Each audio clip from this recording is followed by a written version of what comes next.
Queríamos empezar un poco esta entrevista preguntándonos sobre tu obra y me interesaba si pensabas específicamente alguna relación entre los medios con los cuales trabajás y con este concepto sobre una estética de la memoria. Bueno, me parece que ese concepto, podemos hacer así en portuñol la entrevista, Sí. ¿no? Sí, Eh, que ese concepto de estética de la memoria, sí, ya está en parte de mi producción y más así fuerte en en esa producción que viene con glitch, con cinema lascado y en esos noisy landscapes, así, en esos últimos 10 años donde se combinan más eh, una, una cierta investigación acerca de procesos de corrupción de materiales y una investigación superpuesta acerca de mecanismos o procesos de obsolescencia también urbanística y ahora por todo que viene pasando en Brasil también esa que no es bien una obsolescencia, pero ese estado de degeneración política, económica, social y que estéticas serían capaces de dar cuenta de todas esas convulsiones y bueno, esas estéticas más corrompidas de archivos que dejan de funcionar, de cosas que se pierden, me parecen que de alguna manera dialogan con esas estéticas de la memoria del olvido, que son más estéticas del olvido de que de la memoria proveniente, y que están en el cinema lascado y que vienen un poco eh, eh, en toda mi producción en esos últimos 10 años, más en los medios digitales, pero sí, diría que sí, que son parte de esa investigación sobre estéticas de la memoria. y en toda tu obra hay una tendencia a mapear no solamente el paisaje urbano, sino que también vimos que en tus últimos trabajos hay una tendencia a mapear tu propia memoria a partir de las técnicas audiovisuales y de la tecnología.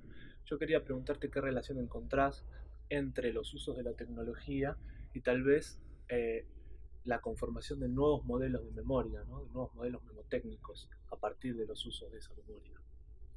No consigo apartar así esas dos investigaciones, ¿no?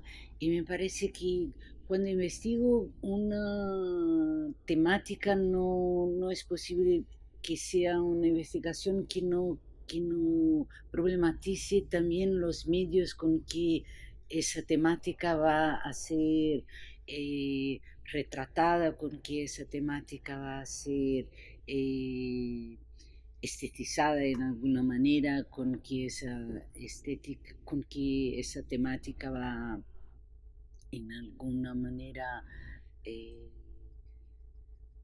ser colocada en diálogo conmigo y con el otro. Así que la investigación audiovisual o la investigación sobre los medios es parte de la investigación temática, así que son una cosa sola, no, para mí es muy difícil apartar una cosa de la otra, así que como si fuera posible tener una cuestión que fuera solo teórica, conceptual, otra que fuera metodológica y otra que fuera estética. Son cosas que vienen todas juntas y que no pueden contradecir una a otra. Tienen que establecer un diálogo, no que tengan que ser una cosa así chata, plana, que, bueno, que todo es una cosa sola, pero tienen que establecer un diálogo y no puede ser que una va para un lado y otra para una cosa totalmente contradictoria. Me parece que es la única estética capaz de dialogar con un en un primer momento, cuando empecé con esa investigación acerca del glitch, era una cosa muy en diálogo con un momento de obsolescencias tecnológicas y de un urbanismo frustrado, sí, de un urbanismo que por una serie de cuestiones no se terminaba nunca de hacer, ¿no? Y empecé con hechos muy particulares de mi ciudad, en São Paulo, y después expandí para un proceso de reurbanización así enorme que se hacía en Río de Janeiro, que por un momento se convirtió en una metáfora de todo que pasaba en Brasil, y hoy me parece que es más metafórico todavía con la intervención militar, con todo así, y con toda la decadencia, y con, sí, con la montaña rusa que se fue desde el Presal, que es es una formación geológica del petróleo, y que bueno, y que en un momento eso fue la principal bandera del gobierno Dilma, y que era la mayor esperanza y la mayor fuerza económica y el futuro de Brasil y de Río de Janeiro. Y bueno, eso se terminó, y eso está muy asociado a toda la decadencia económica del Estado y de todo que pasó después, ¿no? Y bueno, y todo que se construyó en torno de esa mítica, no solo del Presal, pero del Mundial, de los Juegos Olímpicos y todo ese proyecto de reurbanización, todo eso vino con una aura de construcción, pero que traía también un proyecto de desconstrucción de otras cosas, y que también hacía con que uno mirase a toda una serie de contradicciones que ya son, que vienen desde hace mucho. Entonces, mirar con qué estética sería capaz de dar cuenta de eso todo. Yo te quería preguntar sobre un poco tus obras más de intervenciones urbanas que hiciste, por ejemplo, Belleza Convulsiva o Memorias de la Amnesia, que me interesa un poco cómo trabajas el tema también de lo que puede ser esta decadencia urbana o todas las transformaciones que tienen estas ciudades, y si te parece que en relación al arte público, las instalaciones o intervenciones site-specific pueden ayudar de alguna manera a recuperar ciertas capas de memoria que el sistema o el poder intentan muchas veces corromper, ¿no? Bueno, todo que se puede hacer por la web no es una cosa site-specific, Claro. es una cosa con otras connotaciones. Así que era un otro tipo de espacio público, era una confrontación con ese espacio publicitario que se ocupa del espacio, que usurpa el espacio público, invade. y invitaba a una tomada de ese espacio publicitario como si fuera, bueno, si están tomando espacio público, entonces también podemos tomarlo para nosotros de otras formas, si es publicitario y si es de la comunicación, entonces, bueno, mucho más gente puede participar de eso. Y las cosas que no fueran cosas directamente relacionadas a billboards, que son cosas que estoy haciendo más ahora, como Memoria de la Amnesia, son cosas que no son más, dicen más respecto a políticas del olvido, y no a políticas de memoria. Porque y son muy específicas, me parece, de la ciudad de São Paulo, así como tiene mucho que ver con lo aleatorio, de cómo determinados monumentos, como los monumentos son aleatoriamente implantados en la ciudad de São Paulo, así que nada hace sentido, así, y son todos, así, y hay una cantidad enorme de monumentos que cambian de lugar muchas veces, la mayoría más do que una vez. Sí sé que acá hay algunos, Sí. pero son así, wow, esos cambiaron de lugar. En São Paulo sí, es una situación, nadie sabe, pero no se ven los monumentos porque cambian tanto de lugar que se ocultan, ¿no? Los No son más reconoces, visibles, claro. porque pierden escala, pierden sentido, nunca hicieron sentido, son monumentos a nadie. Uno decide que, bueno, que va a hacer un monumento a esta planta y bueno, y lo aprueba en la Cámara. Así que es muy reciente la discusión, bueno, ¿cómo se, quién decide hacer un monumento? Eso es de 2002. Así que hay una instancia, una comisión que dice, bueno, sí, no es así, Claro. que va así, pones un monumento acá. Así que es muy reciente, ¿no?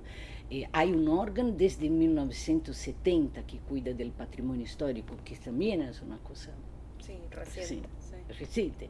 Entonces, y hay depósitos de monumentos en la ciudad, donde cuando no se sabe dónde poner esos que cambian de lugar, bueno, se atiran así los monumentos y bueno, así que me parece que más, para mí me importa más do que la discusión sobre si puede el arte público hacer, trazar nuevas políticas de memoria, si puede el arte público de alguna manera hacer pensar sobre cómo las políticas de memoria son elaboradas, cómo eligen y cómo deciden lo que debe ser olvidado.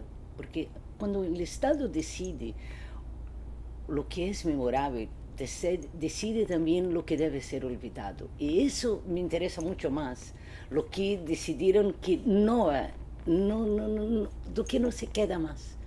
Eso es la historia que no está en los archivos, porque yo trabajé muchos años en archivos. Y el proceso del archivo público es un proceso de descarte, no se puede guardar todo. Así que se elige lo que queda y lo que no se queda más, lo que se va. Y ese espacio, ese limbo de la historia es un espacio muy, tal vez precioso, ese es el espacio invisible. Y bueno, eso la arte pública nunca, aunque el arte público es una noción muy contemporánea, Sí. ¿no? Sí, porque todos esos monumentos son cosas del siglo XIX y no tiene esa comprensión, una comprensión de ser un marco, ¿no? Entonces son una decisión política de poner, de que aquí está lo que debe ser acordado.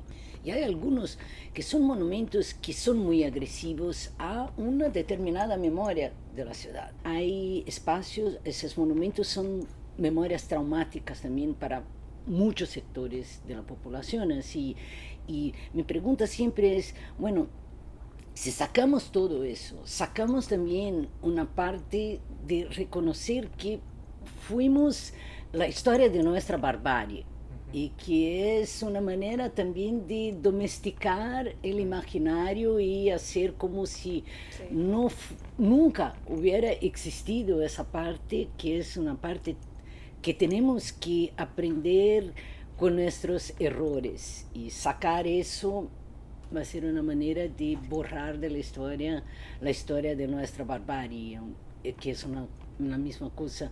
Me hizo muy mal ir a Auschwitz, por ejemplo, no solo por el hecho de Auschwitz, pero la dimensión turística que la cosa tiene hoy.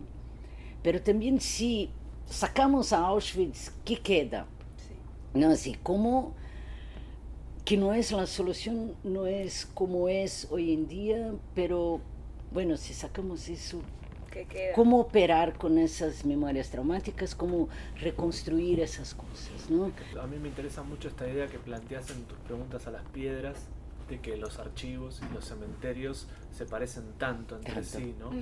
Y quería preguntarte más a nivel conceptual, ¿qué tipo de memoria configuraría una sociedad que diseña sus espacios de custodia de documentos como si fuesen bóvedas mortuorias y qué efecto puede tener el hecho de que los archivos se hayan disuelto y no sean más objetos y sean procesos digitales, cálculos matemáticos. Sí, eso es una cosa que me encanta pensar en ese dibujo cimental, ¿no? Así que en un momento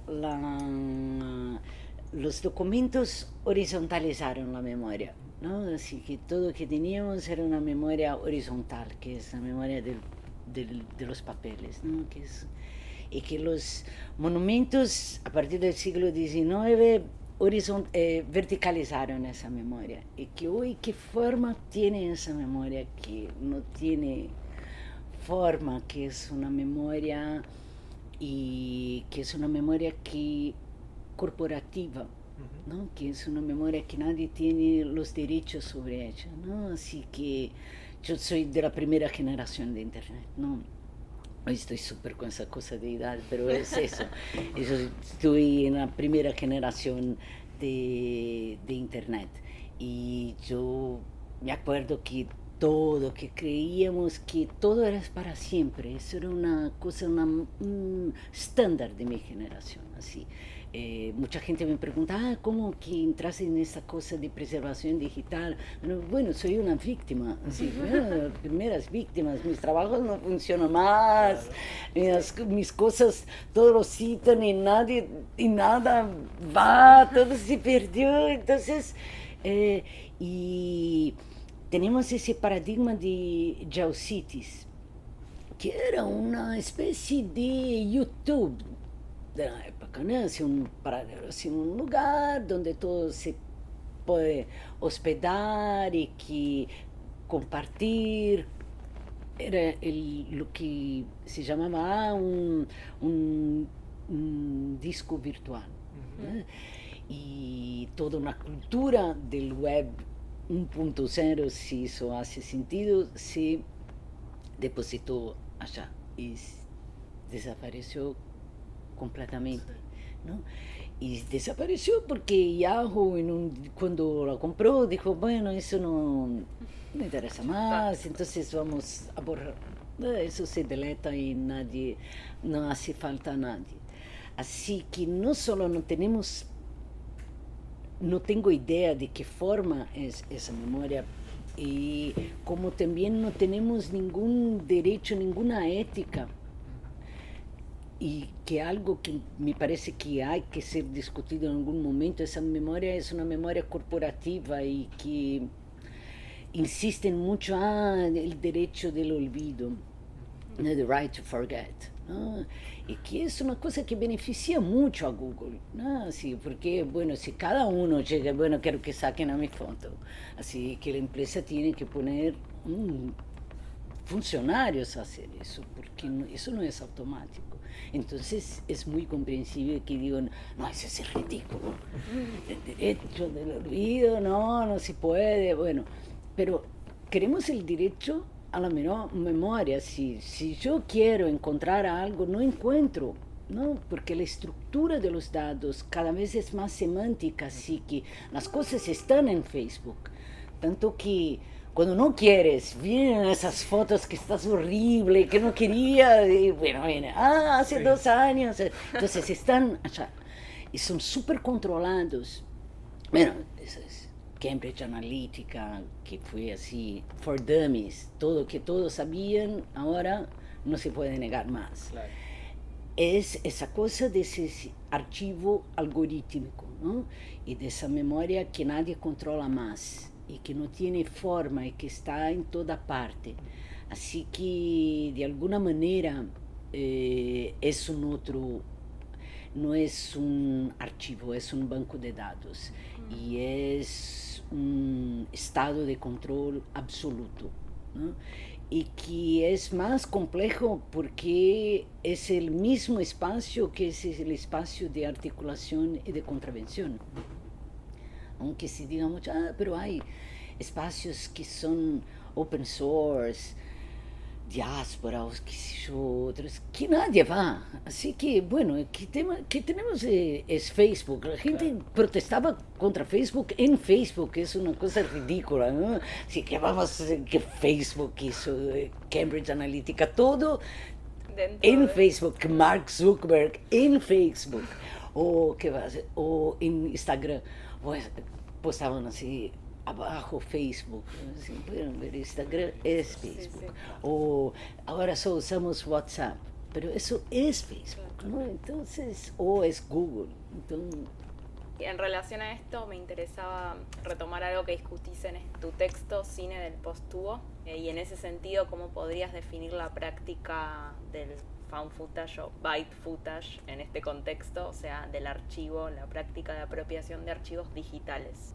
bueno, no veo otra práctica hoy en día, así que no sea la de la apropiación, ¿no? Así, porque todo es, nosotros somos apropiados todo el tiempo, ¿no? Si todo que usamos es porque somos usados todo el tiempo, ¿no? Si nosotros somos la máquina de propaganda de todos esos espacios, si no, de otra forma no, no vivirían así. ¿De qué vive Facebook? ¿De qué vive Google si no es de nosotros? nosotros. Así, nosotros Y alimentamos sí, también. sí, nos Sí. usamos, somos usados y así que la lógica es una economía parásita. Sí, eso es la mágica y es doença, patología contemporánea. Assim, toda la vigilancia y el compartir y vigiar son dos lados del mismo procedimiento, así que estamos muy en un momento muy distinto, ¿no? Así, no hay más privacidad en el sentido canónico, como imaginaba, esa cosa que viene del siglo XIX, no hace más sentido ninguno. Entonces, pero eso está viendo con una fuerza muy avasalladora y viene porque las corporaciones nos imponen eso. El problema es que el sistema es muy opaco y es muy difícil que, que para la gran mayoría sea claro que de la misma manera que usan, son usados, que esa instrumentalización es la correlación de fuerzas es muy distinta, que todo que usa es una fracción que no es muy pequeña y que esa idea de compartir es muy funcional, muy instrumental y que eso, bueno, crea una nueva cultura que es esa que estamos viviendo, pero esa beneficia todo ese sistema que necesita eso, ¿no? Eso no es una resistencia al capital contemporáneo. El capital contemporáneo necesita, él es parasitario de un punto a otro. ¿Sí? Google es el mejor ejemplo, que produce nada. La pregunta sería, ¿cuál es el papel del arte contemporáneo en esta dinámica, no? Tensionar esos sistemas. No me parece que el papel del artista es más como fue sí, en el ápice de los años 30, de artista como, o de los años 60, del artista en la vanguardia, del artista Ya no existe ese... sí, que tiene la luz, la solución, pero el artista tiene una función que es de tensionar cosas, ¿no? De estar y de crear conflictos o de operar en los conflictos. Así que eso me parece la cosa más interesante de hacer hoy en día. Yo quería preguntarte sobre el lugar que ocupan las citas dentro de tu propia obra, tanto literarias como cinematográficas como iconográficas, como herramienta de modelización de nuevas lecturas del entorno y también de la historia. Yo soy muy ansiosa de esa cosa de las citas, así. A mí me gusta citar. Yo vengo de una generación donde eso es la esencia del compartir, ¿no? Así, y tengo esa práctica docente, esa cosa de la investigación, donde el principio de aclarar las fuentes es muy importante. Y dentro de mi inserción dentro de los medios digitales es muy, aunque no sea programadora, esas cosas, es muy más cercana de esa cosa del open source me encanta esa dinámica de dejar explícito cómo las cosas funcionan para que puedan ser esa cosa del remix, de poder caer en reciclaje, de poder hacer otra vez y de otra forma. Y eso depende un poco de que no existan, que todo no sean cajas cerradas, ¿no?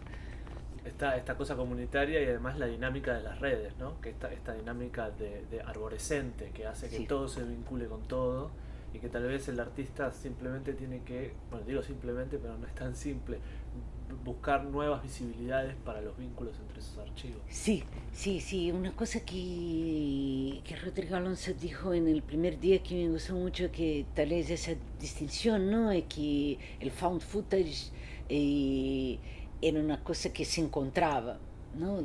Es imposible saber lo que está, ¿no? Es found. Y que el byte footage, la persona va atrás de una cosa y esa es una dinámica muy distinta. Es otra operación. Sí, es otra operación. Esa combinación, esa estética de los bancos de datos es totalmente distinta. Bueno, para ir finalizando, queríamos preguntarte un poco si esta práctica artística con archivos, si pensás que es de alguna manera alguna forma de resistencia contra esta obsolescencia programada que tiene la tecnología y sobre todo el digital, ¿no? Un poco con lo que hablábamos, si de alguna manera es una forma de resistir sobre estas poéticas del olvido, un poco lo que veníamos hablando antes. Es que esa obsolescencia es hoy. Me pregunto mucho más, esa obsolescencia tecnológica es una obsolescencia también ideológica, ¿no? Así que ahora estoy muy a las vueltas con el proceso de recuperación de Libro después del libro, que es mi primer trabajo, que ahora está en el Museo de Arte Contemporáneo en São Paulo. Y que hace 20 años en el año que viene y que estamos todos en un trabajo ahora que, bueno, que las principales estructuras de la obra no funcionan más y había opciones de, bueno, cambiar la programación o hacer una emulación, eso, pero fui me dando cuenta que esa obsolescencia no era solo tecnológica, pero una obsolescencia que también es ideológica, ¿no? Que tiene esa cosa de las nubes, es una cosa muy más compleja, porque para estar en las nubes tiene que corresponder a tantos padrones de seguridad, de protocolos, de todo que es Internet hoy, de las dinámicas del sharing y de de esos sistemas de almacenamiento, que la obsolescencia no es solo tecnológica. ¿Qué son los archivos hoy? Son totalmente distintos de las cosas que imaginábamos como memoria, como archivo. Tenemos todavía ideas e imágenes muy ancoradas en todo que el siglo XIX institucionalizó como el archivo, como que eran muy cerca del cementerio, que era un lugar donde ponían las cosas y se quedaban para siempre. Y estaban lá protegidos, y por eso son tan parecidos archivos y cementerios. Lo pones, están muertos, pero están. Entonces me parece cada vez más trabajo con esa idea de que tenemos que pensar en museos del inacabado, ¿no? Así que museos que estén más atentos a la pérdida, Una pérdida. a pérdida do que al objeto em si, aquilo que não se pode ter, aquilo que desaparece do que al objeto em si. Então, não são arquivos mais, são arquivos, pero são arquivos de todo aquilo que não se pode mais guardar, de todo aquilo que desaparece. E não mais arquivos no sentido clássico de aquilo que queríamos ter como prova de que existiu. Objetual, claro. Sí, es una... La documentación de la ausencia es más importante hoy en día do que la documentación de la presencia, porque la presencia, ¿qué hago con todos esos, con esa... Yo tengo todos los archivos, es que los nombres que confunden esa situación, con todos esos files que son la estructura original del website del libro después del libro. Nada, No te sirve. eso no sirve para nada. Bueno, está en el museo para que una curiosidad científica, cualquier cosa, para que se sepa qué hice en 1999, pero eso no es nada, eso no es la Mona Lisa, que sin comparación, pero sí, eso no es una cosa Que tenga valor. que tenga valor, porque no se puede mirar. Así que es más importante la documentación de esa ausencia, ¿por qué todo eso no funciona más? Todo el trabajo que estamos haciendo para que Volverlo a... otra cosa funcione en su lugar, es el trabajo más importante que el museo puede tener, no la nueva copia y ni la anterior, pero ese embrollo, esa cosa que está entre las dos partes y que están trabajando en ese un grupo de investigadores del Instituto de Matemática en la Universidad de São Paulo y que me parece la parte más interesante de todo. Sí.